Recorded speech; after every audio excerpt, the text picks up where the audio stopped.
Jeevamatha Karunyabhavan mummy Girija. അപ്പോൾ വിഷയം ഇന്നലെ ഞാൻ ഒന്നിങ്ങനെ ക്രീം ലെയറിൽ പറഞ്ഞു വെച്ചിരുന്നു. ഞാൻ ആ വീഡിയോയിൽ തന്നെ പറഞ്ഞിട്ടുണ്ടായിരുന്നു. പലതും ഞാൻ പറയാതെ പറയും, ചിലത് ഞാൻ കഥയുടെ രൂപത്തിൽ പറയും. പക്ഷെ ഈ വീഡിയോയിൽ ഞാൻ സ്ട്രെയിറ്റ് അവേ കാര്യങ്ങൾ പറയുകയാണ്. ഈ ഗിരിജ എന്ന് പറഞ്ഞ ഈ ലേഡി, ഉദയ ഗിരിജ, മമ്മി ഗിരിജ എന്ന് പറഞ്ഞുള്ള ഈ ലേഡി, ഇവർ ഈ സ്ഥാപനം നടത്തുന്നത് വയസ്സായ ആളുകളെ പ്ലസ് കുട്ടികളെയൊക്കെ പ്രൊട്ടക്റ്റ് ചെയ്യാനെന്നുള്ള പേരിൽ, ആരുമില്ലാത്ത ഇവരെ പ്രൊട്ടക്റ്റ് ചെയ്യാനുള്ള പേരിൽ എന്ന് നടത്തുന്ന ഈ ഒരു സ്ഥാപനം, ഇതിൻ്റെ ഉള്ളിൽ നടക്കുന്നത് മഹാ അബദ്ധം പിടിച്ച പരിപാടികളാണെന്നുള്ളതാണ് പേഴ്സണലി അറിയാൻ കഴിഞ്ഞത്. പലരും എന്നോട് പറഞ്ഞിട്ടുള്ളത്. അതിൽ തന്നെ ഇപ്പോൾ നിങ്ങൾക്കറിയാം, ഒരുപാട് ചാനലുകളിൽ അവിടെ താമസിച്ച് അവിടെ നിന്ന് പല കാര്യങ്ങളും എക്സ്പീരിയൻസ് ചെയ്ത ആളുകൾ പല വോയിസും പുറത്ത് വിടുന്നുണ്ട്. പലരും നേരിട്ട് വന്നിട്ട് ഈ ഗിരിജേനെ കുറിച്ചുള്ള കാര്യങ്ങൾ പറയുന്നുണ്ട്. ഓൾറെഡി ഒരു കേസും കാര്യങ്ങളൊക്കെ ഇപ്പോൾ രജിസ്റ്റർ ആയിട്ടുണ്ട്. അത് ഈ ഗിരിജയുടെ മകൻ തന്നെയായിരിക്കും അതിനകത്ത് വരാൻ പോണത്. ഗിരിജയും CWC ഒക്കെ ഉത്തരം പറയേണ്ടി വരും ആ ഒരു വിഷയത്തിനകത്ത്. കാരണം മകൻ മതിൽ ചാടി അമ്മ നോക്കിക്കൊണ്ടിരിക്കുന്ന ഈ കുട്ടികളുടെ ഇടയിൽ കയറിയിട്ടാണ് ആ കുട്ടീനെ എടുത്തിട്ട് പോയതും പരിപാടി ഒപ്പിച്ചതും ലാസ്റ്റ് കല്യാണത്തേക്ക് എത്തിയതും. അപ്പോൾ ഞാൻ ഇന്നലെ ഒരു മെയിൻ പോയിന്റ് പറഞ്ഞിരുന്നു. ചില നന്മയുടെ മുഖങ്ങൾ, ചില ഏഞ്ചൽ ഫേസസ് ഒക്കെ പൊളിഞ്ഞു ചാടാൻ എല്ലാ ചാൻസും ഈ ഒരു വിഷയത്തിലുണ്ട് എന്നുള്ളത്. അത് ഞാൻ പറയാൻ കാരണം, ഒരു മാലാക പോലത്തെ തോന്നിക്കുന്ന ഒരാൾ ഈ കുട്ടികളുടെ ഇടയ്ക്ക് വരികയാണ്. അതും സ്വന്തം അച്ഛനെതിരെ കേസ് കൊടുത്തിട്ട്. അങ്ങനെ ഈ കുട്ടികളുടെ ഇടയ്ക്ക് വരുന്നു. ഇവിടെ മമ്മി ഗിരിജയുടെ എല്ലാമായിട്ട്, ഇവൻ മമ്മി ഗിരിജയുടെ വസ്ത്രം വരെ അലക്കി കൊടുക്കുന്ന രീതിയിൽ ഉള്ളൊരു സെറ്റപ്പിൽ ഈ കുട്ടികളുടെ ഇടയിൽ ആ ഏഞ്ചലും വളരുന്നു. വളർന്നതിന് ശേഷം പിന്നെ സംഭവിക്കുന്ന കാര്യങ്ങൾ എന്താണെന്ന് വെച്ച് കഴിഞ്ഞാൽ, അവിടെ സ്ഥിരമായിട്ട് നടക്കുന്ന കുറേ പരിപാടികളുണ്ട്. 18 വയസ്സാവാൻ പോകുന്ന കുട്ടികളെ കല്യാണം എന്ന് പറഞ്ഞ തലയിൽ ഫീഡ് ചെയ്ത് വെക്കുന്നൊരു പരിപാടി. പിന്നെ അവിടെ വന്നു പോകുന്ന കുറച്ച് ആളുകളുമായിട്ടുള്ള കമ്പനി, ഇതൊക്കെ വെച്ച് കൂട്ടിയും കുറച്ചും നോക്കി ലാസ്റ്റ് ഈ സ്ഥാപനം നടത്തുന്ന ഗിരിജയുടെ മകൻ തന്നെ കമ്പനിയായി ചുറ്റാനൊക്കെ പോയി. ലാസ്റ്റ് പരിപാടിയൊക്കെ തീരുമാനമായപ്പോൾ കല്യാണം കഴിച്ചു. അതുവരെ ആ ഏഞ്ചലിനെ അവർക്ക് കണ്ടെടുത്താൻ കണ്ടില്ല. ഇന്ന് ആ ഏഞ്ചലിൻ്റെ ഒരു അവസ്ഥ എന്ന് പറഞ്ഞാൽ വായ തുറന്ന തെറിപ്പൂരാണ്. മനസ്സിലായോ? ഞാൻ ഏഞ്ചലിനെ പറയും, ബാക്കി നിങ്ങൾ തീരുമാനിച്ചോ. കാരണം ഈ വിഷയത്തിൽ എനിക്ക് ഡയറക്റ്റ് പറയാൻ പറ്റില്ല ആ ഒരു വ്യക്തിയുടെ പേര്. അതുകൊണ്ടാണ് തെറിപ്പൂരവും പ്രശ്നങ്ങളുമാണ് അവിടെയും അങ്ങനെ ചില്ലറക്കാരിയല്ല, വിചാരിച്ച പോലത്തെ ഒരു പുള്ളിയല്ല. അപ്പോൾ ഇന്നിപ്പോൾ ഇവിടെ ഞാൻ പ്ലേ ചെയ്യാൻ പോകുന്ന വോയിസ്, ഇന്നലെ ഞാൻ പറഞ്ഞിട്ടുണ്ട് ഈ മമ്മി ഗിരിജയുടെ പാസ്റ്റ് ലൈഫ് നമുക്ക് നോക്കേണ്ട കാര്യമില്ല എന്നുള്ളത്. പക്ഷെ നോക്കേണ്ട കാര്യമുണ്ട് എന്നുള്ളത് ഇന്ന് കുറേ കാര്യങ്ങൾ അറിഞ്ഞപ്പോൾ മനസ്സിലായി. ഈ മമ്മി ഗിരിജ എങ്ങനെയാണ് ഈ ഓർഫനേജും ഈ പറഞ്ഞ ഓൾഡ് ഏജ് ഹോമും നടത്തുന്നത്? ഭർത്താവ് തുടങ്ങി വെച്ചത് ഭാര്യ ഏറ്റെടുത്തു. മറ്റേ മദർ തെരേസയുടെ പുതിയ വേർഷൻ ഇങ്ങനെയായിട്ടാണ് ഒരു നാട്ടുകാരുടെ മുന്നിലേക്ക് വന്നിട്ടുണ്ടായിരുന്നത്. എന്നാൽ ഇവരുടെ പാസ്റ്റ് ലൈഫും ഇവരുടെ പ്രസൻറ്റ് ലൈഫൊക്കെ തമ്മിൽ ഒരുപാട് കണക്ഷൻസ് ഉണ്ടെന്നും ഒരു ഡൂബിയസ് ബാക്ക്ഗ്രൗണ്ട് ഇവർക്ക് ഉണ്ട് എന്നുള്ളതും വെരി എവിഡൻ്റ് ആൻഡ് ക്ലിയർ ആണ്. ആദ്യം പുറത്തു വന്നത് മുഖമൊന്നും ഇല്ലാതെ ഒരു ലേഡി അവരുടെ വോയിസിലൂടെ ഇവരുടെ പാസ്റ്റ് ലൈഫ് പറയുന്ന ഒരു വോയിസാണ്. നിങ്ങൾ ഈ ആരും വിചാരിക്കുന്ന പോലെ ഒരു സ്ത്രീയൊന്നും അല്ല അവരുടെ സ്വന്തം ഭർത്താവിനെ, ഇവർക്ക് ഫസ്റ്റ് പിന്നെ ഈ അനാഥാലയങ്ങളിൽ പിരിവ് നടത്തി എടുക്കുന്ന, പിരിച്ചു പൈസ കൊടുക്കുന്ന ഒരു ജോലിയായിരുന്നു ഈ പറഞ്ഞ അമ്പിളിക്കും ഇവരുടെ സഹോദരി ചേച്ചി മല്ലികയ്ക്കും. അപ്പോ ഇവര് ഗിരിജയുടെ പേരാണ് അമ്പിളി എന്ന് പറഞ്ഞാൽ അറിയും. അപ്പോ ഇവർക്ക് ഈ അനാഥാലയത്തിൽ പൈസ പിരിച്ചു കൊടുക്കുന്ന ഒരു ജോലിയായിരുന്നു. പേര് മല്ലിക എന്നാണ്. അപ്പോൾ ഈ സ്ത്രീകൾ ഈ ഒരു ഫീൽഡിലായിരുന്നു വർക്ക് ചെയ്തുകൊണ്ടിരുന്നത്. അങ്ങനെ ഈ അമ്പിളി എന്ന് പറഞ്ഞ ഈ സ്ത്രീയെ ഒരു അനിൽ എന്ന് പറഞ്ഞ ചേട്ടൻ വിവാഹം കഴിക്കുകയും ഇവർ തമ്മിൽ സന്തോഷമായിട്ട് മുന്നോട്ട് പോയി 2 മക്കളും ജനിക്കുകയും ചെയ്തു. അതിനുശേഷം ഈ സ്ത്രീ ഈ ഫീൽഡിൽ ഇറങ്ങിയതിനു ശേഷം ഈ അനിലേട്ടനുമായിട്ട് എന്നും വഴക്കാണ്. എന്ന് വെച്ചാൽ ഇവർക്ക് വേറെ ബന്ധങ്ങളൊക്കെ ഉണ്ടെന്ന് പറഞ്ഞിട്ട് എന്നും വഴക്കാണ്. അങ്ങനെ ഒരു ദിവസം ഈ അനിലേട്ടൻ ഈ സ്ത്രീയെയും ഇവരുടെ കാമുകനെയും ഒരു ഓട്ടോയിൽ വെച്ചിട്ട് പിടികൂടി. ഓട്ടോയിൽ വെച്ച് പിടികൂടി വലിയ വഴക്കായി, ബഹളമായി. ഇവരുടെ കാമുകൻ ആ അനിലേട്ടനെ അവിടെ ഇട്ട് കുത്തിക്കൊന്നു. പത്തനാപുരത്തിട്ട് കുത്തിക്കൊന്നു. ഞങ്ങൾ ആ പത്തനാപുരംകാർ തന്നെയാണ്. അവിടെ ഇട്ട് കുത്തിക്കൊന്നു. അവിടെ ഇട്ട് ഒരു കടയുടെ ഫ്രണ്ടിലിട്ട് കുത്തി. അപ്പൊ തന്നെ ആ ചേട്ടൻ മരിച്ചു. അതിനുശേഷം ഇവര് ഈ പിന്നെ പല വൃത്തികേടുകളും കാണിച്ചിട്ടാണ് ഈ സ്ത്രീ പിന്നീട് സ്വന്തമായിട്ട് ഒരു അനാഥാലയം തുടങ്ങിയത്. അന്ന് തൊട്ട് ഇവർക്ക് ചെയ്യാൻ പറ്റാത്ത ഒന്നുമില്ല, അത്രയ്ക്ക് വൃത്തികേട് ഈ സ്ത്രീ കാണിച്ചിട്ടുണ്ട്. അതിനുശേഷം സ്വന്തം ഭർത്താവിനെ കുത്തിക്കൊല്ലിച്ചതെന്ന് തന്നെ പറയാം സത്യം പറഞ്ഞാല്. അതിനുശേഷം ഈ ഞങ്ങളുടെ ഒക്കെ വീടിന്റെ അടുത്ത് തന്നെ ഉള്ള ഒരു പയ്യനുണ്ടായിരുന്നു. അവന് അന്ന് ആ ടൈമിൽ 2010 ആ ഒരു ടൈമിലാണേ. അപ്പോ ആ പയ്യന് 19 വയസ്സേ ഉള്ളൂ. ഞങ്ങളുടെ അപ്പൊ എനിക്ക് പിന്നീട് കുറച്ച് നാൾ ഒരു 19 വയസ്സൊക്കെ ആയി, എനിക്കും ആ പയ്യന്റെ അത്രയും പ്രായമായി. അപ്പോ ഈ 19 വയസ്സുള്ള പയ്യൻ ഈ സ്ത്രീയായിട്ട് അവിഹിത ബന്ധം ഉണ്ടായിരുന്നു. മീൻസ് ഇവരുമായിട്ട് എല്ലാം രീതിയിലുള്ള ബന്ധം ഉണ്ടായിരുന്നു, ഞങ്ങൾക്കൊക്കെ അറിയാം. അപ്പോ ഇവര് പെട്ടെന്ന് ഇവനിൽ നിന്ന് അകന്നപ്പോ ഇവന് ഭയങ്കര വിഷമവും സങ്കടമൊക്കെ ആയി. അപ്പൊ ഇവന്റെ വെറുതെ ആയിട്ടുള്ള വീഡിയോ കാണിച്ചിട്ട് ഈ സ്ത്രീ പറഞ്ഞു, ഇനി എന്നെ ശല്യം ചെയ്താ ഞാൻ ഇത് നാട്ടിൽ മൊത്തം കാണിക്കുന്നൊക്കെ പറഞ്ഞപ്പോ ഇവരെ അകന്നു പോയാലും വലിയ സങ്കടമായി. അവൻ കയറി തൂങ്ങി മരിച്ചു. അങ്ങനെ ഇവന്റെ ഫോൺ ചെക്ക് ചെയ്തപ്പോ ഈ അമ്പിളിയുടെ, അല്ലെങ്കിൽ ഞാൻ അഡ്രസ് തരാൻ പോയി തിരക്കി നോക്കിക്കോ, അല്ലെങ്കിൽ പത്തനാപുരം പോലീസ് സ്റ്റേഷനില്ലേ, പത്തനാപുരം പോലീസ് സ്റ്റേഷനിൽ ഈ സ്ത്രീക്കെതിരെ ഈ പയ്യൻ മരിച്ചതിന് സംബന്ധിച്ച് ഒരു കേസുണ്ട്. എന്താണെന്ന് കുറിച്ച് അവിടുത്തെ അറിയാലോ. ഈ ഞാൻ കൂടുതലായിട്ട് പറയുന്നില്ല, കാരണം എല്ലായിടത്തും കാണുമല്ലോ കുറച്ച് പ്രമുഖര് എന്തെങ്കിലും ഒരു ഇഷ്യൂസ് വന്നാൽ അവരെ രക്ഷിച്ചുകൊണ്ട് പോകാൻ അവർക്ക് അറിയാം. അല്ലെങ്കിൽ പിന്നെ ഒരു അനാഥാലയത്തിന്റെ പിരിവിന് നടന്ന ഒരാള് പെട്ടെന്ന് എങ്ങനെ ഒരു അനാഥാലയം സ്വന്തമായിട്ട് ഉണ്ടാക്കി എന്നുള്ളതിനെ കുറിച്ച് നമ്മൾ ചിന്തിക്കണ്ടേ. അവന് വേറെ എവിടെയെങ്കിലും പെണ്ണ് കിട്ടുമോ? എന്നാ ഇങ്ങനെ ചിന്തിക്കണം. ഇതൊക്കെ രഹസ്യമായിട്ട് നടത്തിയിട്ട് മിണ്ടാതിരുന്നാ പോരായിരുന്നു. ഇതിപ്പോ യൂട്യൂബിൽ കൊണ്ടിട്ടതുകൊണ്ടല്ലേ ഇവരൊക്കെ ചരിത്രം എല്ലാവരും കയറി തോന്നുന്നത്. അപ്പൊ ഇവർക്ക് എന്നെ കിട്ടേണ്ടത് കണ്ടന്റ് കിട്ടണം, ഇവർക്ക് തന്നെ വലിയ നന്മമരമാകണം. എത്ര ഒക്കെ ആണെങ്കിലും കാക്ക വിളിച്ചാൽ കുക്കാം. ഇവളെ എങ്ങനെ നന്മമരമാക്കി, ഇവർ കുറച്ച് പുറകിലോട്ട് ചിന്തിച്ച് നോക്കിയാൽ ഇവളെ പോലെ വൃത്തികേട് ചെയ്ത ഒരു സ്ത്രീ ലോകത്തില്ല. അപ്പൊ ഇവൾ എങ്ങനെ നന്മമരമാവും? ഏറെക്കുറെ മമ്മി ഗിരിജയുടെ ബാക്ക്ഗ്രൗണ്ട് ഇപ്പൊ നിങ്ങൾക്ക് മനസ്സിലായല്ലോ. ഇതേ ലേഡി തന്നെ, ഈ മമ്മി ഗിരിജയുടെ ബാക്ക്ഗ്രൗണ്ട് വോയിസിലൂടെ പുറത്തു വിട്ട അതേ ലേഡി തന്നെ അവർ നേരിട്ട് അവരുടെ യൂട്യൂബ് ചാനലൊക്കെ തുറന്ന് നേരിട്ട് കാര്യങ്ങൾ പറയാൻ തുടങ്ങി. കാരണം അവർക്കും മനസ്സിലായി, നാട്ടുകാരും ഈ കാര്യങ്ങൾ അറിയുന്ന ആളുകളും ഇനി മിണ്ടാതിരുന്നൊരു കാര്യമില്ല. കാരണം എല്ലാവരുടെയും ഒറ്റൊരു പോയിന്റ് എന്താ അറിയോ, ഇനി അവിടെ ഒരു വയസ്സായ അമ്മമാരും അച്ഛന്മാരും ഒരു കുട്ടികളും ഒന്നും അനുഭവിക്കാൻ പാടില്ല. അത്രയും ക്രൂരതകളും ഇവരുടെ പീഡനവും അനുഭവിച്ചിട്ടാണ് പലരും അവിടെ ജീവിച്ച് മുന്നോട്ട് പോകുന്നത്. പലരും മിണ്ടാതിരിക്കുന്നത് ഇവരെ പേടിച്ചിട്ടാണ്. പിന്നെ ഇതിൻ്റെയൊക്കെ പിന്നിൽ എന്ന് പറഞ്ഞു കഴിഞ്ഞാൽ ചില്ലറക്കാരുടെ കൈകളുമല്ല. മമ്മി ഗിരിജയ്ക്ക് നല്ല ഹോൾഡാ. അത് ഭരിക്കുന്നിടത്താണെങ്കിലും ഭരിക്കാത്തിടത്താണെന്നുണ്ടെങ്കിൽ നല്ല ഹോൾഡുള്ള ഒരാളാണ് ഈ മമ്മി ഗിരിജ. അപ്പം അതുകൊണ്ട് മമ്മി ഗിരിജയെക്കുറിച്ച് എന്തെങ്കിലും പറഞ്ഞു കഴിഞ്ഞാൽ നാട്ടുകാർക്ക് കൊട്ടേഷൻ വരെ കിട്ടും. ഈവൻ ഈ വീഡിയോ ഉള്ളത് നമുക്ക് വരെ കൊട്ടേഷൻ കിട്ടും എന്നുള്ള ഭീഷണിയും കാര്യങ്ങളൊക്കെ ഉണ്ട്. ഓക്കെ, അതിനൊന്നും ഒരു കുറവുമില്ല. കാരണം അങ്ങനത്തെ ടീമുകളാണ് ഇവർ എന്നുള്ളതൊക്കെയാണ് പൊതുവെ ഇവരുടെ നാട്ടിലുള്ളവർ പറയുന്നത്. കുഴപ്പമില്ല, നമുക്കിപ്പോൾ എത്ര കൊട്ടേഷൻ, നമുക്ക് അങ്ങനെയാണെങ്കിൽ ഞാനൊന്നും ജീവിച്ചിരിക്കുകയില്ല. കൊട്ടേഷന് മുകളിൽ എന്നോ തീരേണ്ട മനുഷ്യനല്ല. അതുകൊണ്ട് അങ്ങനത്തെ പൂച്ചാണ്ടികളോടൊന്നും നമുക്ക് പേടിയില്ല. നമ്മുടെയൊക്കെ ഒരു ഇൻട്രസ്റ്റ് എന്താണെന്ന് വെച്ച് കഴിഞ്ഞാൽ ഈ പറഞ്ഞ കുട്ടികൾക്കും അവിടെ താമസിക്കുന്ന വയസ്സായ ആളുകൾക്കും ഒക്കെ പ്രൊട്ടക്ഷൻ കിട്ടണം. അത് ഗവൺമെൻറ് കൊടുക്കണം. ഓക്കെ, ഇതൊരു സ്പോൺസർഷിപ്പിൻ്റെ മുകളിൽ ആര് സ്പോൺസർ, ആരാണ് ഈ സ്പോൺസർ ചെയ്യുന്നത്? ഈ സ്പോൺസർഷിപ്പ് എത്രയാണ്? മനസ്സിലായോ? കാരണം ഈ മമ്മി ഗിരിജ ഒന്നുമില്ലായ്മയിൽ നിന്ന് വെറും ചാരിറ്റി ചെയ്ത് മാത്രം നന്മമരമായി വളർന്ന് ഇപ്പം ലക്ഷക്കണക്കിന് രൂപേൻ്റെ പ്രോപ്പർട്ടി ഓൺ ചെയ്യുന്ന വലിയൊരു സംഭവമായി മാറിയിരിക്കുകയാണ്. ഇപ്പം ഈ നേരത്തെ വോയിസ് ഇട്ട ലേഡി തന്നെ വീഡിയോയിൽ വന്ന് പറയുന്നുണ്ട്. അപ്പോൾ ഈ പറഞ്ഞ അനി എന്ന് പറഞ്ഞ ചേട്ടൻ മരിച്ചതിന് ശേഷം, അപ്പോൾ ഈ അനി എന്ന ചേട്ടൻ മരിക്കുന്ന ആ ടൈമിൽ ഇവർ ഒരു സ്ഥാപനത്തിൽ ഇതുപോലൊരു ട്രസ്റ്റിൽ പിരിവിന് പോകുന്ന ഒരു വ്യക്തിയായിരുന്നു ഈ പറഞ്ഞ മല്ലികയും അമ്പിളിയും ഒക്കെ. അപ്പോൾ ആ ടൈമിൽ ഇവർക്ക് സ്വന്തമായിട്ട് സ്ഥാപനം ഒന്നുമില്ല. അപ്പോൾ ഈ പറഞ്ഞ അനി എന്ന് പറഞ്ഞ ആ ചേട്ടൻ മരിച്ചതിന് ശേഷമാണ് ഇവർ സ്വന്തമായിട്ടൊരു സ്ഥാപനം, അതും 2-3 വർഷം കഴിഞ്ഞതിന് ശേഷമാണ് ഒരു സ്ഥാപനം തുടങ്ങുന്നത്. അപ്പോൾ ഈ 2-3 വർഷം എനിക്ക് കൃത്യമായിട്ട് അറിയില്ല. എന്തായാലും ആ ചേട്ടൻ മരിക്കുമ്പോൾ ഇവർക്ക് ഈ സ്ഥാപനമൊന്നുമില്ല.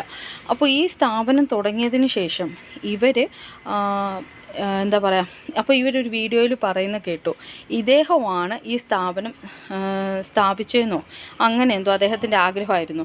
ആ ടൈമിൽ അന്നന്ന് കൊണ്ടുവന്ന് നിത്യവൃത്തി കഴിഞ്ഞുകൊണ്ടിരുന്ന ഇവർ എങ്ങനെയാണ് ഈ അനി എന്ന് പറഞ്ഞ ഈ ചേട്ടൻ ഇവരോട് പറയുന്നത്, എനിക്ക് നാളെ ഒരു സ്ഥാപനം തുടങ്ങുമ്പോൾ നീ എൻ്റെ അതിലേക്ക് വെക്കണം, അല്ലെങ്കിൽ എൻ്റെ ആഗ്രഹമാണ് എന്ന്. അതൊന്നും ഒരിക്കലും ഇവർ പറയുന്നത് ഒരിക്കലും വിശ്വസിക്കാൻ പറ്റില്ല. പിന്നെ സ്ഥാപകൻ എന്ന് പറയുന്നുണ്ട്.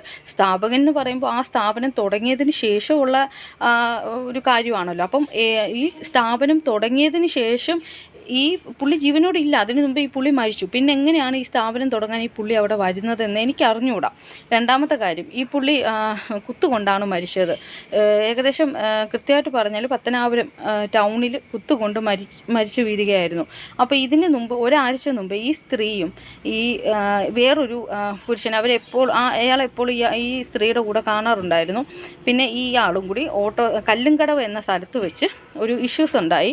അപ്പോൾ ഈ അനി എന്ന് പറഞ്ഞ ഈ ചേട്ടൻ ഈ സ്ത്രീയെ തല്ലുകയും ഭയങ്കര വഴക്കൊക്കെ ഉണ്ടാകുകയും ചീത്ത വിളിക്കുകയൊക്കെ ചെയ്യുന്നു. അപ്പോൾ ഞങ്ങൾ ആ ടൈമിൽ അതുവഴി ഓട്ടോയിൽ പോയിക്കൊണ്ടിരുന്നപ്പോൾ ഞാൻ കണ്ട കാഴ്ചയാണ് ഞാൻ പറഞ്ഞത്. അത് കഴിഞ്ഞ് കുറച്ച് നാളായതേ ഉള്ളൂ ഈ ചേട്ടൻ പത്തനാപുരത്ത് വെച്ച് കുത്തുകൊണ്ട് മരിക്കുന്നത്. അപ്പോൾ പത്രത്തിലൊക്കെ വാർത്ത വന്നപ്പോൾ ഈ പുള്ളിയുടെ ഫോട്ടോ ഞാനത് കണ്ടിരുന്നു. അതുകൊണ്ടാണ് ഞാൻ അങ്ങനെ പറയാൻ കാര്യം, ഒന്നാമത്തത്.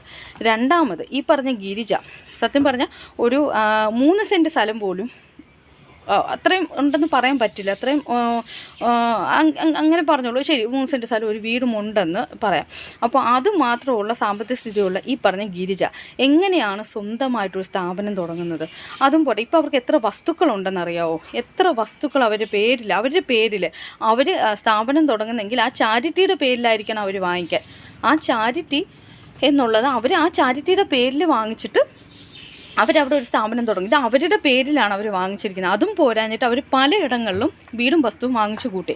പത്തനാപുരത്ത് തന്നെ 2-3 ഇടങ്ങളിൽ അവർക്ക് വീടുകളുണ്ട്. കേട്ടല്ലോ, ഒരു സാധാരണ ട്രസ്റ്റിൽ ഇപ്പോൾ നമ്മളെ വീട്ടിലൊക്കെ വരുമല്ലോടെ, ഇപ്പോൾ ഈ പറഞ്ഞ ഓർഫനേജിൽ നിന്നോ അല്ലെങ്കിൽ ഓൾഡ് ഏജ് ഹോമിൽ നിന്നൊക്കെ നിങ്ങളൊരു 100 രൂപേൻ്റെ കൂപ്പൺ എടുക്കുക, അല്ലെങ്കിൽ നിങ്ങൾ എന്തെങ്കിലും പൈസയ്ക്ക് ഒരു കൂപ്പൺ എടുക്കുക, അവർക്കൊരു നേരത്തെ ഭക്ഷണത്തിന് അതൊക്കെ പറയുമ്പോൾ നമ്മൾ കൊടുക്കും. അപ്പോൾ അങ്ങനെ പിരിവിന് പോയിരുന്ന ഒരു ആളിൽ നിന്ന് ഇന്ന് ഒരു ഓർഫനേജ് നടത്തുന്നു, ഒരു ഓൾഡ് ഏജ് ഹോം നടത്തുന്നു, മകന് വലിയ വീട് വെച്ച് കൊടുക്കുന്നു, സ്വന്തമായിട്ട് കുറേ പ്രോപ്പർട്ടികൾ വാങ്ങുന്നു.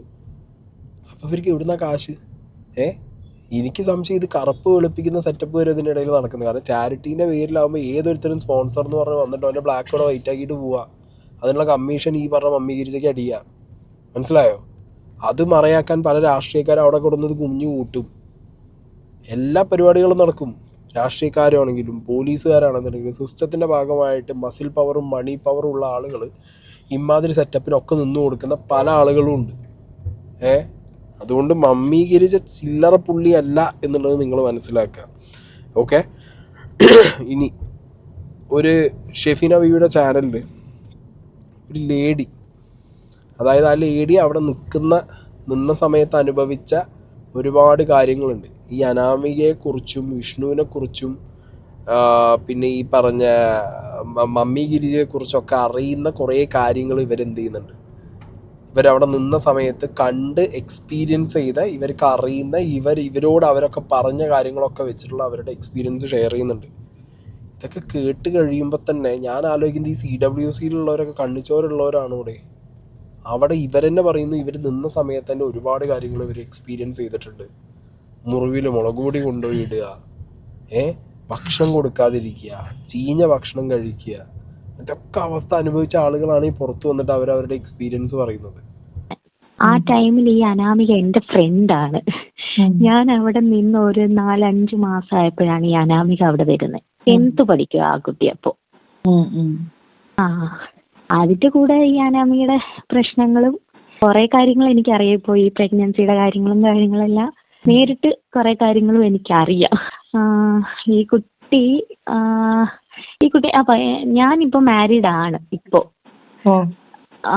അപ്പോ ഞാന് എന്തോ കല്യാണം ആണെന്നെന്തോ ഈ ഗിരിജയുടെ മകൻ ഇങ്ങനെ കല്യാണമാണെന്ന് പറഞ്ഞ് എനിക്ക് മെസ്സേജ് അയച്ചു. കല്യാണത്തിന് വരണം സംതിങ്. കല്യാണത്തിന് ഒരു 2 ആഴ്ച ഉള്ളപ്പോഴാണ് എൻ്റെ അടുത്ത് പറയുന്നത്, കല്യാണത്തിന് വരണം, അനാമികയാണ് പെൺകുട്ടി എന്ന് പറഞ്ഞു. ഞാൻ അനാമികയാണെന്ന് പറയുമ്പോൾ, കാരണം അനാമികയൊന്നും അവർക്ക് ഇഷ്ടമില്ലാത്തൊരു കുട്ടിയായിരുന്നു ഞാൻ അവിടെ നിൽക്കുന്ന സമയത്ത്. അതെങ്ങനെ ഇവരുടെ മകനുമായിട്ട് കെട്ടിക്കുന്നു എന്ന് ഓർത്ത് ഞാൻ നിൽക്കുന്ന സമയത്ത് കല്യാണം വിളിച്ചു 2 ദിവസം കഴിഞ്ഞപ്പോഴത്തേക്കിന്. അപ്പൊ ഈ കല്യാണം വിളിച്ച സമയത്ത് ഞാനിങ്ങനെ വിഷ്ണുവിനോട് പറഞ്ഞു, ഓക്കെ അനാമികയെ അന്വേഷിച്ചെന്ന് പറയണേ എന്നൊക്കെ പറഞ്ഞ് മെസ്സേജ് അയച്ചു. അത് കഴിഞ്ഞിട്ട് 2 ദിവസം കഴിഞ്ഞിട്ട് ഒരു വൈകുന്നേരം പെട്ടെന്ന് അനാമികയാണ് വിഷ്ണുവിന്റെ അക്കൗണ്ടിൽ നിന്ന് എനിക്ക് മെസ്സേജ് അയച്ചാണ്, ചേച്ചി ഭയങ്കര പ്രശ്നമാണ്, ചേച്ചി ഇപ്പൊ എവിടെ ഉള്ളതെന്നൊക്കെ പറഞ്ഞിട്ട്. ഇപ്പൊ ഞാൻ എന്റെ പേസ് പറഞ്ഞു, എന്നിട്ട് കട്ടാക്കി. കട്ടാക്കിയിട്ട് എന്താ വിഷയം എന്നൊന്നും അറിയത്തില്ല. ചേച്ചി എന്നിട്ട് പിന്നെ ഇങ്ങോട്ട് വിളിച്ചിട്ട് ചേച്ചി ഭയങ്കര പ്രശ്നമാണ്, ഞങ്ങൾ അങ്ങോട്ട് വരുവാണെന്നൊക്കെ പറഞ്ഞിട്ട്. ഞാൻ ഫസ്റ്റ് ചോദിച്ചു നിനക്ക് എന്ത് ഏജായി? നിനക്ക് 18 വയസ്സായോ? എനിക്കൊന്നും അറിയില്ല. ഈ കുട്ടി എന്റെ ഫ്രണ്ടായിരുന്നു ഞാൻ അവിടെ നിൽക്കുമ്പോൾ. ഈ കൊച്ച് അന്നത്തെ ദിവസം രാത്രി, വിവാഹത്തെ ദിവസം രാത്രി എന്തിനാ പോലീസ് സ്റ്റേഷനിൽ പോയെന്നറിയോ? അതെല്ലാം എനിക്കറിയാം. ഈ കുട്ടി എന്റെ അടുത്ത് നേരിട്ട് വന്നു വിവാഹത്തിന് ഒരാഴ്ചയുള്ളപ്പോ എന്റെ സ്ഥലത്തെത്തി. ഓക്കെ, എന്നിട്ട് ഞാന് നേരിട്ട് ചെന്നിട്ട് നിനക്ക് ഉറപ്പായിട്ടും പ്രായപൂർത്തിയായി. ഓക്കെ, ആ കുട്ടിക്ക് ആ സമയത്ത് 18 വയസ്സായി. ഇവര് വിവാഹം എല്ലാം ഉറപ്പിച്ചു കല്യാണക്കുറി എല്ലാം ആക്കി വെച്ചിരിക്കുക. അതിനുശേഷം ഈ കുട്ടി വന്നിട്ട് എന്റെ അടുത്ത് പറഞ്ഞ കഥ ഇതാണ്. എന്താ നീ ഇങ്ങനെ ഇറങ്ങി വരാൻ കാരണം? വിഷ്ണുവിന്റെ കൂടാണ് വന്നിരിക്കുന്നത്. വിഷ്ണു ഈ അനാമികയും കൂടാണ് കല്യാണത്തിന് മുമ്പാണ് വന്നിരിക്കുന്നത്. വന്നിട്ട് പറഞ്ഞത് അമ്മ എന്നോട് ഓഫീസിലിരിക്കാൻ പറഞ്ഞു. ഞാൻ ഓൾഡ് ഏജ് ഹോമിൽ പോയി, അതുകൊണ്ട് അമ്മയ്ക്ക് ദേഷ്യമായി. നീയുമായിട്ടൊന്നും കല്യാണം കഴിപ്പിക്കുന്നില്ല എന്നൊക്കെ ടോക്കായി. ഞങ്ങൾക്ക് അത് പറ്റത്തില്ല, ഞങ്ങൾ അതുകൊണ്ട് ഇറങ്ങി വന്നു. ആ ടൈമിലുള്ള അത്രയും കാണാൻ പറയുമ്പോഴും ഇവള് പ്രഗ്നന്റ് ആണെന്ന് പറയുന്നില്ല. ലാസ്റ്റ് സഹി വെച്ചിട്ട് പറഞ്ഞു ഞാൻ ഇത്ര മന്ത് പ്രഗ്നന്റ് ആണ്, എന്ത് ചെയ്യുമെന്ന് അറിയത്തില്ല. പറഞ്ഞോണ്ട് രണ്ടുപേരും കൂടെ ചേർന്നാണോ സ്റ്റേഷനിൽ പോയത്?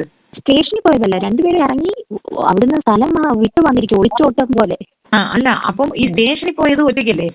സ്റ്റേഷനിൽ പോയത് ഒറ്റയ്ക്ക്. അത് കല്യാണത്തിന് ശേഷം, ഇത് കല്യാണത്തിന് മുമ്പ്. രാത്രി അമ്മ സ്റ്റേഷനിലേക്ക് വിളിച്ചു വരുത്തി രണ്ടുപേരെയും.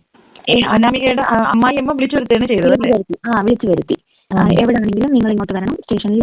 അപ്പോൾ വിഷ്ണുവിന്റെ ഉത്തരവാദിത്തത്തിൽ ഏൽപ്പിക്കുക, അനാമികയ്ക്ക് എന്ത് സംഭവിച്ചാലും വിഷ്ണു ഏറ്റെടുത്തോണം എന്നൊക്കെ പറഞ്ഞു. കേട്ടല്ലോ.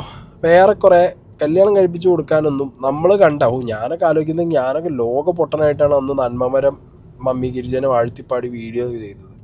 വല്ല ഒരു കാര്യം ഉണ്ടായിരുന്നില്ല. കാരണം നമ്മൾ ഈ റീൽ ആൻഡ് റിയാലിറ്റി എന്ന് എപ്പോഴും പറയുമ്പോഴും ഇങ്ങനത്തെയൊക്കെ നല്ല കാര്യങ്ങൾ കാണുമ്പോൾ നമ്മൾ അങ്ങോട്ട് അയ്യോ അടിപൊളി എന്ന് പറഞ്ഞാൽ നമ്മൾ ഈ റിയാലിറ്റി മനസ്സിലാക്കാതെ അതിലങ്ങോട്ട് പോവുകയാണ്. നമ്മളൊക്കെ മിസ്സായി പോവുകയാണ് ആ സമയത്ത്. ഇപ്പം എന്താണെങ്കിലും നന്മപരമായിട്ട് കല്യാണം കഴിപ്പിച്ചു കൊടുത്തു എന്നൊക്കെയാണ് നമുക്ക് കിട്ടുന്ന പൊതുവെ ഒരു പ്രൊജക്ഷൻ വരുന്നത് ഇവരുടെ വീഡിയോസ് കാണുമ്പോൾ. പക്ഷെ അങ്ങനെയൊന്നും അല്ല. അവിടെയൊക്കെ പ്രശ്നങ്ങളാണ്. മരുമകളും അമ്മായിയമ്മയും തമ്മിൽ ആവുന്നതിന് മുന്നേ തന്നെ പ്രശ്നമാണ്. പ്രശ്നങ്ങൾ തുടങ്ങുന്നത് ഈ ലേഡി നടത്തുന്ന ഈ സ്ഥാപനത്തിൽ ഇവർ വന്നത് മുതൽ തന്നെ പല പ്രശ്നങ്ങളും ഉണ്ട് ഇവരുമായിട്ട്. പിന്നെ മകന് കല്യാണം കഴിപ്പിച്ചു കൊടുക്കാൻ ഇവർക്ക് പ്രത്യേകിച്ച് താല്പര്യമൊന്നും ഉണ്ടായിരുന്നില്ലാന്നു. ആകെ മൊത്തം കച്ചറയായിരുന്നു. ആൻഡ് ഇവളെ മകളുമായിട്ടും ഈ പറഞ്ഞ കുട്ടിക്ക് കച്ചറയും പ്രശ്നങ്ങളും ഉണ്ടായിരുന്നു എന്നുള്ളത്. പിന്നെ ഇന്നലെ ഞാൻ ഒരു കഥ പറഞ്ഞിട്ടുണ്ടല്ലോ, അമ്മ മകനെതിരെ കേസ് കൊടുക്കുന്നു, മകൻ അലമ്പുണ്ടാക്കുന്നു, മരുമകൾ ഓടിപ്പോയി പോലീസ് സ്റ്റേഷനിൽ ചെല്ലുന്നു. സർവത്ര പരിപാടി റിയാലിറ്റിയിൽ നടന്ന കാര്യങ്ങളാണ്. മനസ്സിലായോ? ലോക പ്രശ്നങ്ങൾ, അതായത് നമുക്ക് കേട്ട് കേൾവി പോലും ഇല്ലാത്ത പ്രശ്നങ്ങൾ അവിടെ സംഭവിക്കുന്നുണ്ട്. അപ്പോൾ ഇപ്പോഴത്തെ കൺസേൺ എന്ന് പറഞ്ഞാൽ ഇവർ നന്നായിട്ട്, ഞാൻ എപ്പോഴും പറയുന്നൊരു ആംഗിൾ ഉണ്ട് കഴിഞ്ഞ 2 വീഡിയോയിൽ, പ്രശ്നങ്ങളൊന്നും ഇല്ലെങ്കിൽ അവർ ജീവിച്ച് പോട്ടെ. പക്ഷെ ഇവരുടെ ജീവിതത്തിനേക്കാൾ പ്രശ്നം ഇപ്പം അവിടെ ചത്ത് ജീവിക്കുന്ന കുറേ അമ്മമാരും അച്ഛന്മാരും കുട്ടികളുമാണ്. അവരല്ലേ രക്ഷിക്കണ്ടേ? ഇവർക്ക് നല്ല ജീവിതം കിട്ടിയെല്ലാവർക്കും. ഇത്രയും കാലം സ്പോൺസർമാരെയും വെച്ച് നാട്ടുകാരുടെ മുന്നിൽ ഈ നാടകവും കളിച്ച് ഫാമിലി വ്ളോഗും ഉണ്ടാക്കി നന്മമര ഇമേജും ഉണ്ടാക്കി വലിയ സെറ്റപ്പിൽ കുറച്ചു കാലം പോയല്ലോ. പക്ഷെ ഇപ്പം കിട്ടുന്ന കർമ്മ എന്താ അറിയോ? അവിടെ നിന്ന് അനുഭവിച്ച ഓരോ കുട്ടികളതും അവിടുന്ന് ലൈഫ് ഇല്ലാതായ കുറേ പാവപ്പെട്ട അച്ഛനമ്മമാരുടെയും കണ്ണീര്, അതിൻ്റെ കർമ്മയാണ് ഇപ്പോൾ മമ്മി ഗിരിജിയും ബാക്കി ടീമിനും ഇനി കിട്ടാൻ പോണത്. ഡ്രസ്സ് ഡ്രൈ ക്ലീൻ ചെയ്ത് കൊണ്ടുവരുന്ന ഡ്രസ്സുകൾ പിള്ളേർക്ക് ഞങ്ങൾക്ക് ആർക്കും തരത്തില്ല. ആൾക്കാർ കൊണ്ടുവന്ന് ഓഫീസിൽ വെക്കുന്ന കാണാം. അതിന് ഒരിക്കലും ഞങ്ങളെ അടിച്ചതാണ്. എന്താണെന്ന് വെച്ചാൽ ഡ്രസ്സ് ഓഫീസിൽ ഇരിക്കുന്നതുണ്ട്, ആർക്കും കൊടുക്കുന്നില്ല. കുറേ ദിവസമായിട്ടും ആർക്കും ഡ്രസ്സ് ഇല്ല. അത് അവസാനം ഓഫീസിൽ കയറി പിള്ളേരെല്ലാം ആരും അറിയാതെ ഒരു കാർഡ്ബോർഡ് ബോക്സിലാണ് ഇതെല്ലാം കൊണ്ടുവന്ന് വെച്ചിരിക്കുന്നത്. പിള്ളേർ അത് മുറിച്ച് വലിച്ചെടുക്കും ഓരോരോ ഡ്രസ്സ്, ആരും അറിയാതെ. അത് അവസാനം ഇവരുടെ ചെവിയിലെത്തി. ഇവർ ആ ഡ്രസ്സ് എല്ലാം മേടിച്ച് വെച്ച് ആർക്കും കൊടുത്തില്ല. പിന്നെ അതെല്ലാം മേടിച്ച് വെച്ച് എല്ലാവരും അടിക്കും. അതെന്താ അങ്ങനെ ചെയ്യുന്നത്? അവര് മനസ്സിലായില്ല. എന്താ നമുക്കൊന്നും എന്റെ മേഡം, ഞാൻ അവിടെ ചെന്നിട്ട് ഞാനെന്തോ 8 മാസം 9 മാസം ആണ് അവിടെ നിന്നത്. അതിനുള്ളിൽ ഇങ്ങനെ പ്രശ്നമായി. ഫുഡിന്റെ കാര്യം ചോദിച്ച് അവിടെ വഴക്കായി. അല്ല, ഇവര് അടിക്കുന്നത് നിങ്ങൾ കംപ്ലൈന്റ് ചെയ്യാറില്ലേ? നമുക്ക് കംപ്ലൈന്റ് ചെയ്യാനുള്ള വഴിയില്ല. CWC അന്വേഷണം അങ്ങനെ ഒന്നുമില്ല. ഒരു പ്രാവശ്യം വന്ന് ഞങ്ങൾ കുറച്ച് പിള്ളേർ കംപ്ലൈന്റ് ചെയ്യണം, ഫുഡിന്റെ കാര്യം പറയണം എന്ന് പറഞ്ഞ് ഇങ്ങനെ തീരുമാനിച്ചൊരു ഗ്രൂപ്പായിട്ട് ഇങ്ങനെ നിൽക്കുന്ന സമയത്ത് ഇവർ ഓടി വന്ന് അടുത്ത് നിന്ന് ഞങ്ങളുടെ തോളിൽ ഇങ്ങനെ കൈയിട്ട് ചിരിച്ചിങ്ങനെ അത് പറയാനുള്ള സാഹചര്യമൊന്നും നമുക്ക് കിട്ടിയില്ല. മറ്റുള്ളവരുടെ മുമ്പ് അഭിനയിക്കുന്നു. അതെ, മെഡിക്കുകയാണ്. അതെ. അതിനകത്തുള്ള ആരെങ്കിലും സംശയം ഇതുപോലെ കംപ്ലൈന്റ് പറഞ്ഞാൽ ആക്ഷൻ എടുക്കാൻ പറ്റും. അതെ അതെ, ആർക്കും കംപ്ലൈന്റ് പറയാനുള്ള ഒരു അവസരം വരുത്തിയിട്ടില്ല. പിന്നെ ഞാൻ അവിടെ നിന്ന് റിലീസ് ആയ സമയത്ത് ഞാൻ CWC നേരിട്ട് പോയായിരുന്നു. പോയി ഞാൻ 3 ലെറ്റർ ഞാൻ അവിടെ ഈ ഓർഫനേജിനെ കുറിച്ച് പരാതി കൊടുത്ത ഒരാക്ഷനും അവിടെ ഉണ്ടായില്ല. അതിന്റെ വല്ല റെസിപ്റ്റല്ലോ ഉണ്ടോ? അയ്യോ, അതൊന്നും നമ്മുടെ കയ്യിൽ. ഞാൻ ആ ടൈമില് എന്നെ വേറൊരു ഓർഫനേജിലേക്ക് മാറ്റിയിരിക്കുക. നമുക്ക് റെസിപ്റ്റോ കാര്യങ്ങളോ ഒന്നും ഇല്ല, ഒന്നും തന്നിട്ടില്ല. നമ്മൾ എഴുതി കൊടുക്കുക, അത്രേ ഉള്ളൂ. ആരുടെ കയ്യിലാണ് കൊടുത്തെന്നല്ല അറിയുന്നത്? അവിടുത്തെ കൗൺസിലറിന്റെ കയ്യില്, CWCയിലെ കൗൺസിലറിന്റെ കയ്യില്. പേരുമില്ല, ഒന്നും അറിയത്തില്ല. മുളക് പൊടി കലക്കി ഒഴിച്ചു എന്നൊക്കെ പറയും. പിള്ളേരാണ് ഇങ്ങനെ പറയുന്നത്. ആ ചേച്ചി അവിടെ കിടന്ന് കരയുമ്പോൾ നമുക്ക് ഇങ്ങനെ കേൾക്കാം. ഒന്നും ചെയ്യാനോ പറയാനോ ഒന്നും നമുക്ക് പറ്റത്തില്ല. ബ്രൂട്ടാലിറ്റിയുടെ എക്സ്ട്രീം ലെവലാണല്ലോ. അതെ അതെ. അഥവാ അങ്ങനെ ഒരു സാക്ഷ്യം പറയണമെന്ന് കൊച്ചു പറയുമോ? ഉറപ്പായിട്ടും ഞാൻ പറയും. ഞാൻ അവിടെ നിൽക്കുന്ന ടൈമിൽ ഒരമ്മ അവിടെ വീണു. ചിൽഡ്രൻസ് ഹോമിൽ ഏതോ ഒരു കുട്ടിയെ പോയി എടുക്കാൻ പോയപ്പോഴത്തേക്കിന് അവർക്ക് എഴുന്നേറ്റ് പോകാൻ അറിയാം, വിടടി എന്നൊക്കെ പറഞ്ഞ് ആ പിള്ളേരെ മാറ്റി അതൊക്കെ തന്നെ അവർ എഴുന്നേറ്റുള്ളൂ എന്ന് പറഞ്ഞ് ഇങ്ങനെ നമ്മളെ ഭയങ്കര ഇൻസൾട്ട് ചെയ്ത എടി പൊടി എന്ന് പറഞ്ഞ് നമ്മളെ അങ്ങ് അടിച്ചമർത്തും അവര്. മര്യാദയില്ല, ഒരു കൾച്ചറില്ല, ഒരു വേസ്റ്റ്, ഒരു ശരിക്കും പറഞ്ഞ ഒരു ഫ്ലേർട്ടാണെന്ന് തന്നെ അവരുടെ വർത്തമാനത്തിൽ നിന്നറിയാം. കാരണം എന്താണെന്ന് വെച്ചാൽ തെറി വിളിച്ച് സംസാരിക്കും. CWCയിൽ വരെ കംപ്ലൈൻറ്റ് ചെയ്തിട്ടും മമ്മി ഗിരിജയ്ക്കെതിരെ ഒരു ചെറുവിരൽ പോലും അനക്കാത്ത CWCക്കാർ. മര്യാദയ്ക്ക് ഉടുക്കാൻ പോലും വസ്ത്രങ്ങളില്ല. സ്പോൺസേഴ്സ് കൊടുത്ത് ഭക്ഷണം കൊടുത്താൽ അത് ഇവരിലേക്ക് എത്തുന്നില്ല. ഹൈജീൻ ക്ലീനായിട്ട് പാലിക്കുന്നില്ല. അസുഖമുള്ളവരെ ട്രീറ്റ് ചെയ്യുന്നില്ല. ഒന്ന് ആലോചിച്ച് നോക്ക് നിങ്ങൾ. ഇത് നമ്മൾ സിനിമയിലൊക്കെ നമുക്കിത് കണ്ടിട്ടുള്ളൊരു ഇതുണ്ടാവുള്ളൂ അല്ലേ? ഇതൊക്കെ നേരിട്ട് കാണാനൊരു ലൈക്ക് നമ്മളാരും അധികം പോവാറില്ല. കാരണം നമുക്ക് സെൻറ്റിമെൻറ്റ്സും കാര്യങ്ങളും കൂടുതലായതുകൊണ്ട് അധികം ആരും അങ്ങനെ കയറി ചെന്ന് ചെയ്യുന്നവർ കുറവായിരിക്കുമല്ലോ ഇവിടെ. ഞാൻ പറയാം, നല്ല നല്ല സ്ഥാപനങ്ങളുണ്ട്. ഇതേപോലെ കാശിന് വേണ്ടി മാത്രം ഇവരെയൊക്കെ എന്താ പറയുക, ഒരു ഉപകരണമായിട്ട് കാണുന്ന ഇമാതിരി മമ്മി ഗിരിജമാരുള്ള സ്ഥാപനങ്ങൾ ഒക്കെ സർക്കാർ ഏറ്റെടുത്തിട്ട് ഇവരെ എന്ത് തരം ഫിനാൻഷ്യൽ ഫ്രോഡാണ് ഇതിൻ്റെ പിന്നിൽ കളിച്ചതെന്നുള്ളത് കൃത്യമായി അന്വേഷിക്കുക തന്നെ വേണം. ഒരു ദിവസം ഫ്രൈഡ് റൈസും ചിക്കൻ കറി അന്നദാനം ഉണ്ടായിരുന്നു. ഏതൊരു സ്പോൺസർ ആയിരുന്നു. അപ്പോൾ ഉച്ചയ്ക്ക് തന്നു. ഞങ്ങൾക്ക് വൈകുന്നേരം ആയപ്പോൾ വീണ്ടും കഴിക്കാൻ കൊതിയും വിശപ്പും എല്ലാം. അപ്പം ഞങ്ങൾ കുറച്ച് വലിയ പിള്ളേരെല്ലാം കൊണ്ട് പോയി അടുക്കളയിൽ പോയി ഒരു പ്ലേറ്റിൽ ഇതെല്ലാം വിളമ്പി കൈ ഇട്ടതേ ഉള്ളൂ. അപ്പോഴത്തേക്ക് ഇവരുടെ മകളാണ് വന്നത്. മകള് വന്നിട്ട് എന്താ നിങ്ങൾ ഈ സമയത്ത് കഴിക്കുന്നതെന്ന് പറഞ്ഞിട്ട് ഞങ്ങൾക്ക് വിശന്നിട്ടാണ്. അപ്പോൾ എന്തിനാ ഈ സമയത്ത് കഴിക്കുന്നേ എന്ന് പറഞ്ഞിട്ട് ഞങ്ങളെ വഴക്ക് പറഞ്ഞിട്ട് എന്നാൽ കഴിച്ചിട്ട് വേഗം പോ എന്ന് പോലും അല്ല പറഞ്ഞേ. ആ കൈ ഇട്ട ചോറ് ഒരു പോലും വായിൽ വെച്ചില്ല. അതിന് മുമ്പേ കൊണ്ട് കളയെന്ന് പറഞ്ഞിട്ട് അത്രയും ഫ്രൈഡ് റൈസും ചിക്കൻ കറി എല്ലാം കൊണ്ട് കളയിച്ച് ആ പ്ലേറ്റ് കഴിച്ച് കൊണ്ടുവച്ച് ഞാൻ അയ്യോ എന്തുമാത്രം വിഷമോ. അത് ആ കറിയൊക്കെ ചീത്തയായി പോയാൽ പോലും സാമ്പാറൊക്കെ പൊളിച്ചതും വളിച്ചതൊക്കെ ഞാൻ കട്ട് കഴിച്ചിട്ടുണ്ട് വിശന്നിട്ട്. അതുപോലത്തെ അവസ്ഥകൾ അവിടെ ഉണ്ടായിട്ടുണ്ട്. വിശന്നിട്ട് ചോറിൽ പുളിച്ച സാമ്പാറൊക്കെ രാവിലെ വെച്ചതോ ഇല്ല ഇന്നലെ തലേന്ന് വെച്ചതോ ഒക്കെ കേട്ടിട്ട് തന്നെ എന്തോ പോലെ. ഭക്ഷണം നമുക്കൊക്കെ കറക്റ്റ് 3 അല്ല 6 നേരം, ഞാനൊക്കെ 7-8 നേരം കഴിക്കുന്ന ആളാണ്. ഒരു നേരം പോലും മര്യാദയ്ക്ക് കഴിക്കാനില്ലാത്ത സമയത്ത് ഓരോരുത്തരുടെ അന്നദാനത്തിന് കാത്തിരുന്ന് ആ കിട്ടുന്ന അന്നദാനത്തിലെ ഫുഡ് കഴിച്ചിട്ട് മതിയാവാതെ അവർക്ക് വീണ്ടും ഒരു ആഗ്രഹത്തിന് മുകളിൽ പോയി കഴിക്കാൻ നിൽക്കുമ്പോൾ ഇവരെ വെച്ച് പൈസ ഉണ്ടാക്കുന്ന മമ്മി ഗിരിജയ്ക്കും മകക്കും കുത്തിക്കഴപ്പ്.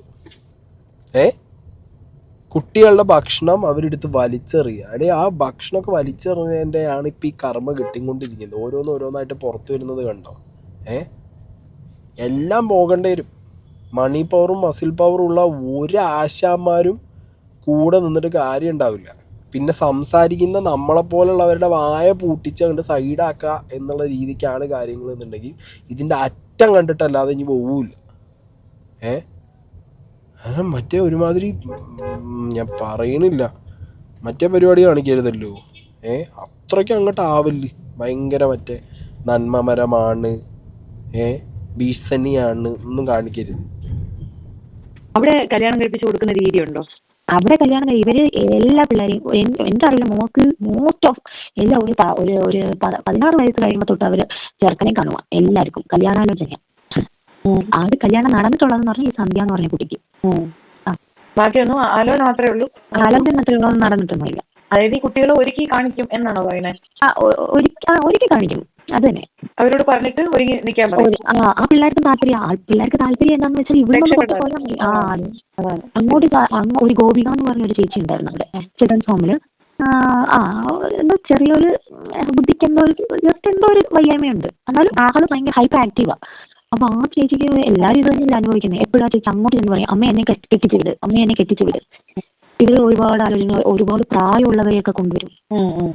ആ അങ്ങനെയൊന്നും നടന്നിട്ടില്ലല്ലോ അല്ലേ? അല്ല നടന്നിട്ടില്ല, ഒന്നും നടന്നിട്ടൊന്നുമില്ല. എന്തുകൊണ്ട് അങ്ങനെ ആലോചന തെറ്റിപ്പോണ? എന്തുകൊണ്ടാ ആലോചന തെറ്റിപ്പോന്ന്? ചിലപ്പോൾ അവർക്ക് ഇഷ്ടപ്പെടത്തില്ലായിരിക്കും, ഇവർ ഓരോരുത്തരെ പിടിച്ചോണ്ട് വരുന്നതായിരിക്കും. അത് ശരിയാ. അതെങ്ങനെയുണ്ട്?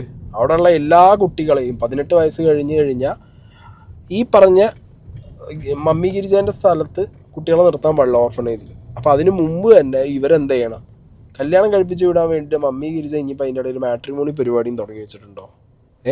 കുട്ടികളെ ഉടുത്തൊരുക്കി കൊണ്ടുപോയി ആളുകളുടെ മുന്നിൽ കൊണ്ടുപോയി നിർത്തും. ഇവരുടെ മനസ്സിലേക്ക് കല്യാണം. കാരണം ഭയങ്കര ഈസിയാണ്. അനാഥത്വമുള്ള കുട്ടികൾക്ക് നല്ലൊരു ജീവിതം എന്നുള്ളത് അവരുടെ ഏറ്റവും വലിയ ആഗ്രഹമായിരിക്കും. അങ്ങനെയുള്ള കുട്ടികളുടെ മൈൻഡിലേക്ക് ഒരാൾ വരും, നിന്നെ കല്യാണം കഴിച്ചു കൊണ്ടുപോകും, നിനക്ക് നല്ല രീതിയിൽ ജീവിതം കിട്ടുമെന്ന് പറഞ്ഞു കഴിഞ്ഞാൽ അവർ നിന്ന് പോവുകയും അവരെ പറഞ്ഞിട്ടൊരു കാര്യമില്ല.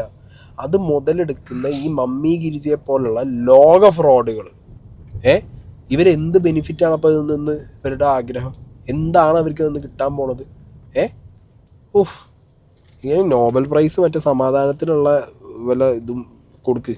ട്രംപിന് വരെ മമ്മി ഗിരിജാനെ പറഞ്ഞേക്ക്, ഇത്ര വലിയ നന്മ വരാണെന്നുണ്ടെങ്കിൽ. ഒന്നും അല്ല, ഇതിൻ്റെ പിന്നിലൊക്കെ വേറെ പല മോട്ടീവുകളാണ് ഞങ്ങൾക്കൊക്കെ. മെന്റൽ പേഷ്യൻസ് ഉണ്ട് അമ്മമാര്, അവര് പുറത്തോട്ടൊന്നും ഇറക്കി വിടാൻ പറ്റത്തില്ല. അവരെ വയലന്റ് ആവാനുള്ള റീസൺ എന്താണെന്ന് വെച്ചാൽ, അതിപ്പോ നമ്മളാണെങ്കിലും ഫുഡ് ശരിക്കും കിട്ടിയില്ലെങ്കിൽ നമുക്ക് ദേഷ്യം വരത്തില്ലേ? ഇപ്പൊ നമ്മൾ തെറി വിളിക്കുന്നില്ല എന്ന് മാത്രം, അവർ അത്രയും സുബോധം ഇല്ലാത്ത മനുഷ്യരായതുകൊണ്ട് അവർ തെറി വിളിക്കുന്നു, അവർ പ്ലേറ്റ് അടിക്കുന്നു, പിന്നെ ഇരിക്കുന്നിടത്ത് മോശം പോകുന്നു, യൂറിൻ പാസ് ചെയ്യുന്നു. അവർക്ക് അതിൻ്റെതായ ഇറിറ്റേഷൻസ് അവർക്ക് വരുന്നത് കൊണ്ട് അവർ ഭയങ്കരമായിട്ട് വയലന്റ് ആകുന്നു. ഇവര് മാസത്തിലൊരിക്കലോ അല്ലെങ്കിൽ വർഷത്തിലൊരിക്കലോ കുളിപ്പിച്ച് ഇങ്ങനെ എടുക്കും ആരെയും കാണാൻ വരുന്നുണ്ടെങ്കിൽ. അതുവരെ അവരുടെ ശരീരം പൊട്ടുന്നുണ്ടായിരിക്കും. സ്മെല്ലിൽ അടുത്ത് പോകാൻ പറ്റത്തില്ല ആരുടെയും. അങ്ങനെ ഇരിക്കും. ആർക്കും നൈറ്റ് കൊടുക്കത്തില്ല, ഒന്നും ചെയ്യത്തില്ല. അവർ ഒരു ഡയപ്പർ പോലും കൊടുക്കത്തില്ല. എന്നിട്ട് ഇത്ര 1000 രൂപ ഡയപ്പർ പോകുന്ന, അങ്ങനെ ചിലവുണ്ട്, ഇങ്ങനെ ചിലവുണ്ട്. വെറും ചുമ്മാ കളി എന്ത് ചെയ്യാനോ നോക്കണേ. അതെ, ഈ പീരിയഡ്സ് ആവുന്ന പിള്ളേർക്ക് പാഡ് പോലും ഇല്ല. പിന്നെ എന്താ ചെയ്യാതെ? ഈ ഓൾഡ് ഏജ് ഹോമിലേക്ക് വരുന്ന എപ്പോഴോ കൊണ്ടുവന്നിരിക്കുന്ന ഓൾഡ് സ്റ്റോക്കും ഡയപ്പർ ഉണ്ടല്ലോ, അഡൽട്ട് ഡയപ്പർ, അതൊക്കെ ഞാൻ വെച്ചിട്ടുണ്ട്. പാഡില്ല അവിടെ. അമ്മമാർക്ക് ഡയപ്പർ കൊടുക്കത്തില്ല. പിള്ളേരില്ലാത്തപ്പോ ആ ഡയപ്പർ തന്നെ ചിലപ്പോൾ കിട്ടത്തില്ലായിരിക്കും. ആ ടൈമിൽ വല്ലതും തുണിയോ വല്ലതും വലിച്ചു കയറി വെക്കും. നല്ല അനുഭവിച്ചു, അവിടെ നിന്ന് മാറി. ഒരാൾക്ക് പ്രോപ്പർ ട്രീറ്റ്മെന്റ് ഇല്ല.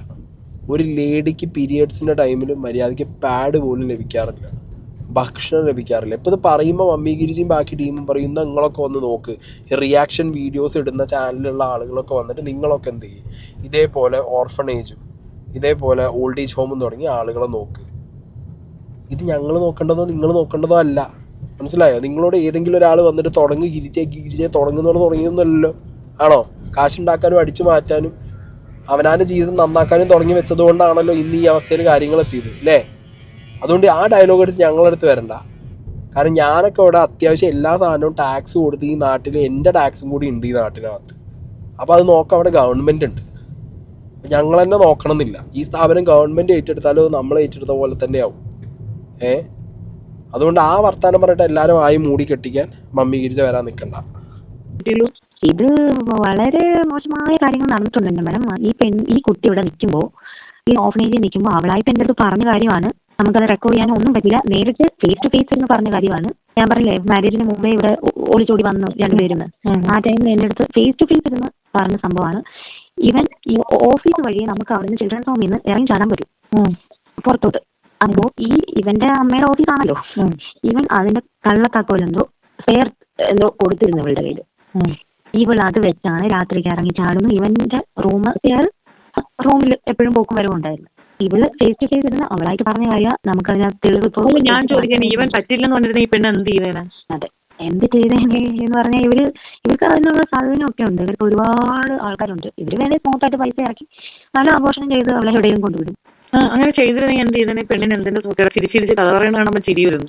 അതെ, വീഡിയോസിലൊക്കെ ഒന്ന് പറയുന്ന കണ്ടിട്ടുണ്ടോ? അതെ, ഇപ്പൊ മനസ്സുകൊണ്ട് തന്നെ അക്സെപ്റ്റ് ചെയ്ത് അവളെ തന്നെ പറഞ്ഞ് പഠിപ്പിക്കുവാണെന്ന് തോന്നുന്നു. അക്സെപ്റ്റ് ചെയ്യുന്നത് ഒരു ചാനലൊക്കെ ഉണ്ടല്ലേ അവർക്ക്? അതെ, അത് കല്യാണമായിട്ട് ബന്ധപ്പെട്ട് തുടങ്ങിയത് കാണും. പക്ഷെ ആ കുട്ടിക്ക് ഒന്നും വരാതിരിക്കട്ടെ. അതെ, ഇവര് ഇത് നടത്തുന്നതിനോട് എനിക്ക് വിയോജിപ്പാണ്. ഒരു തീരെ മനുഷ്യത്വം ഇല്ലാത്ത സ്ത്രീയാണ്. ഉറപ്പായിട്ട് അവള് 3 മാസം പ്രഗ്നന്റ് ആയിരിക്കുമ്പോഴാണ് മാരേജ് നടന്നിരിക്കുന്നത്. എന്തായാലും അടവടെല്ലാം പറ്റി. അറസ്റ്റാണ്. കാരണം ഇത് ഒരു ദിവസം ഇവിടെ വന്നതിന് ശേഷം എന്തോ വയറുവേദന എടുക്കുന്നു എന്നൊക്കെ പറഞ്ഞിട്ട് വള്ളിയായെന്ന് വിചാരിച്ച് ഇവര് രണ്ടുപേരും. കാരണം ആ ടൈമിൽ ഇത് ഒന്നും കേട്ടില്ല കണ്ടില്ല എന്ന് വിചാരിച്ചിരുന്നെങ്കിൽ ഇവർക്ക് പോകാനിടവില്ല. ഇവർ ഭയങ്കര എന്തോ രണ്ടും കൂടെ പോയി സൂയിസൈഡ് ചെയ്യും എന്നുള്ള രീതിയിലൊക്കെ സംസാരിക്കുക. നിങ്ങൾക്ക് പോകാനിടവില്ല, വീട്ടിൽ ഭയങ്കര പ്രശ്നമാണെന്നൊക്കെ പറഞ്ഞിട്ട്. അവളിടയ്ക്ക് ഒരു ഇന്റർവ്യൂവിനകത്തിരുന്ന് കരഞ്ഞപ്പോ തന്നെ തോന്നി എന്തോ സംതിങ് നന്നായിട്ട് അവൾ അനുഭവിക്കുന്നുണ്ട്. ഉറപ്പായിട്ടും. എന്നിട്ട് ഇവരെ രണ്ടുപേരും കല്യാണം കഴിപ്പിക്കാനായിട്ട് വിളിച്ച് വരുത്തിയില്ലോ, ഒളിച്ചോടിയിട്ട്. ആ ടൈമിൽ ഇവർ ഉപദ്രവിച്ചിട്ടുണ്ട്, അടിച്ചിട്ടുണ്ട്. കല്യാണ ദിവസം ഇവരുടെ മുഖത്ത് ഈ മാന്തും ഇങ്ങനെ മാന്തിവാടും അങ്ങനെ ഇങ്ങനെയൊക്കെ ഉണ്ട്. എന്നിട്ട് ഞാൻ കല്യാണത്തിന് പോയ സമയത്ത് ചേച്ചി ഭയങ്കര ഇഷ്യൂ ആയിരുന്നു, അതൊക്കെ പിന്നെ പറയാം എന്നൊക്കെ പറഞ്ഞിട്ട് അതിനുശേഷം കല്യാണത്തിന് ശേഷം പിന്നെ കോൺടാക്ട് ചെയ്തിട്ടില്ല. കോൺടാക്ട് ചെയ്തു. കല്യാണത്തിന് ശേഷം 2-3 ദിവസം കഴിഞ്ഞിട്ട് അനാമിക എന്നെ അയ്യോ അതിന്റെ റെക്കോർഡ് എന്റെ ഫോണിൽ കിടപ്പുണ്ട്. പക്ഷെ എന്റെ ഫോൺ ഡാമേജാ. ആ റെക്കോർഡ് എന്റെ ഫോണിൽ കിടപ്പുണ്ട്. ചേച്ചി എനിക്കറിയത്തില്ല, ഉണ്ണിയേട്ടൻ എന്ന് പറഞ്ഞാൽ ഈ വിഷ്ണുവിനെയാണ് അവൾ ഉണ്ണിയേട്ടൻ എന്ന് വിളിക്കുന്നത്. ഉണ്ണിയേട്ടനെ അമ്മ പോലീസിനെ കൊണ്ട് പിടിപ്പിച്ചു. ഞാൻ പക്ഷെ എന്താ കാര്യം വിളിച്ചു. അമ്മയും വിഷ്ണുവും തമ്മിൽ എന്തോ വഴക്കുണ്ടായിരുന്നു. വിഷ്ണു ഗ്ലാസ് എറിഞ്ഞു പൊട്ടിച്ചു, ഫോൺ എറിഞ്ഞു പൊട്ടിച്ചു, അങ്ങനെ ഒക്കെ ചെയ്തു. അതിന് അമ്മ പോലീസിനെ കൊണ്ട് പിടിപ്പിച്ചു. അങ്ങനെയൊക്കെ പറഞ്ഞിട്ട് ഞാൻ ചോദിച്ചു, അപ്പൊ നിന്റെ കൂടെ ആരാ ഇപ്പൊ എന്നെ പോലീസ് സ്റ്റേഷനിലോട്ട് ചെല്ലാൻ പറഞ്ഞിരിക്കുക, എനിക്ക് എന്ത് ചെയ്യണമെന്ന് അറിയില്ല എന്നൊക്കെ പറഞ്ഞിട്ട് ഞാൻ പറഞ്ഞു വർഷ എന്തേ അവരുടെ പെങ്ങള്, വിഷ്ണുവിന്റെ പെങ്ങള് എന്തേലും ചോദിച്ചു. അവരെല്ലാം അമ്മയ്ക്ക് സപ്പോർട്ടാണ്, എനിക്ക് എന്ത് ചെയ്യണമെന്ന് അറിയത്തില്ല, ഞാൻ മരിക്കും എന്നൊക്കെ പറഞ്ഞിട്ട് കഴിയുക. ഞാൻ പറഞ്ഞു അങ്ങനൊന്നും ചിന്തിക്കണ്ട, നിന്നെ എന്തിനാ സ്റ്റേഷനിൽ വിളിച്ചിരിക്കുന്നത്, നീ സ്റ്റേഷനിൽ പോ എന്ന് പറഞ്ഞിട്ട് എന്നെ ഉടനെ ഇങ്ങനെ വിളിച്ച് കരഞ്ഞ് പറയുക. അപ്പൊ ഞാൻ ചോദിച്ചു നിന്നെ അവിടെ ആരും അക്സെപ്റ്റ് ചെയ്യുന്നില്ലേ? അതൊന്നും എനിക്കറിയത്തില്ല. കേട്ടല്ലോ, ഇപ്പൊ കേസ് നടന്നുകൊണ്ടിരിക്കുന്നുണ്ട്. പ്രതിസ്ഥാനത്ത് ആരെയും പോലീസ് ഇതുവരെ പേരോ കാര്യങ്ങളോ വെച്ചിട്ടില്ല എന്നാണ് അറിയാൻ കഴിഞ്ഞത്. വരും, പ്രതിസ്ഥാനത്തേക്കൊക്കെ ആളുകൾ വരണമല്ലോ. ഇനി വരാതിരുന്ന് കഴിഞ്ഞാലോ, ഇതിൻ്റെ കേസ് എങ്ങാനും അട്ടിമറിച്ച് പോയാലോ ഒരു കാര്യം നിങ്ങൾക്ക് ഉറപ്പിക്കാം, ഇതിനകത്ത് വലിയ വലിയ വമ്പന്മാരുടെ ഇടപെടലുണ്ട്. ഓക്കെ.